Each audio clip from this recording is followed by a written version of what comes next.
नमस्ते, स्वागत छ तपाईलाई मेरो च्यानलमा। आज म तपाईहरूलाई कोइरालाको अचार बनाएर देखाउन गइरहेको छु। सबैभन्दा पहिला कोइरालाको फूल र कोपिलालाई राम्रोसँग केलाएर लिने।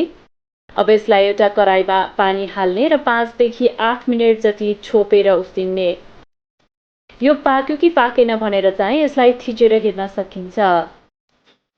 यो पाकिसकेपछि अब यसलाई पानी तैराएर एउटा भाँडामा राख्ने। यसमाथि उसिनेर राखेको 3 वटा जति आलुलाई काटेर हाल्ने। अब यसमा तेल, नुन र पोलेको 2 वटा जति टमाटर पनि हाल्दिने। धनिया पनि हाल्दिने। हरियो काटेको खुर्सानी र रातो धुलो खुर्सानी पनि हाल्दिने। एक साइडमा बेसार पनि हाल्ने। अब एउटा प्यानमा तोरीको तेल तताउने र तातेको तेलमाथि मेथी राखेर पड्काउने। मेथी कालो भएपछि हाम्रो तेल अचारमा छान्नको लागि तयार भयो। अब यो तेल बेसारमाथि झार्ने।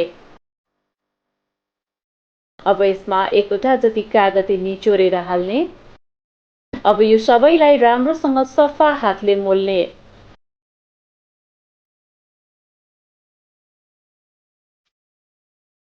यसरी मोलिसकेपछि हाम्रो कोइरालाको अचार तयार भयो।